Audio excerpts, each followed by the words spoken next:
So in a previous example, I showed you how to log into an SSH server using the username and password.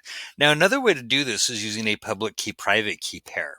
This actually can help boost your security because in a key exchange, you're not actually sending over a password. You're using public key and private keys to help authenticate your identity. So let me show you how we're going to do this. We're going to start by generating a key.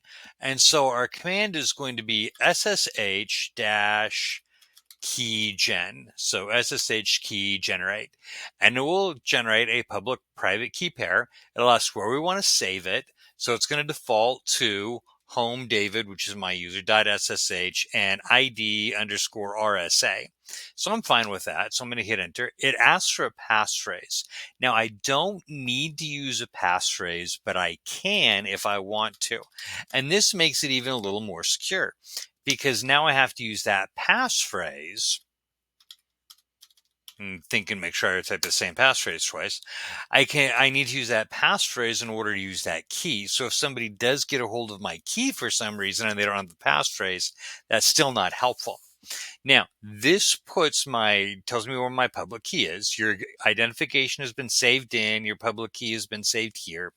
So now what I need to do is I need to copy that public key over to the remote device. So it's actually super easy.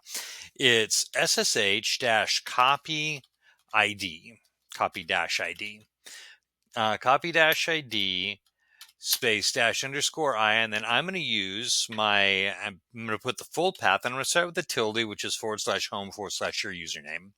So /.ssh, and this is just going to the file we just created, ID underscore RSA dot pub. So I'm copying over my public key, and then I'm going to put the IP address or the host name of the device I want to copy it to. And I'm going to go ahead and do it to localhost because I don't have anywhere else I can send it because I don't have another Ubuntu machine up. So I'm going to hit enter. Source keys to be installed, gives me a bunch of information. Now it's asking me to, basically what's happening is I'm logging into the remote system using my username and password. So I'm going to put in my password. And then once I get that username and password, and then that authenticates me to that device. And then I can copy that key. So now I can log in using the keys and not the password. Now, because I did use a passphrase, however, when I go to access that, it wants me to use a passphrase in order to be able to use that key. So I'm going to put in my passphrase, which then uses the key and then logs me in without sending my password over to the remote device.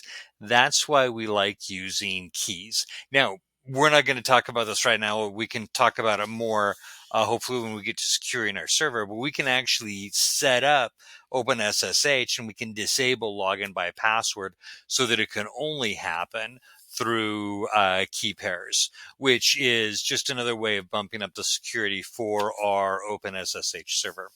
Okay, there we go. We have now logged in to our OpenSSH server using both. I think I'm logged in remotely. Yep, there we go.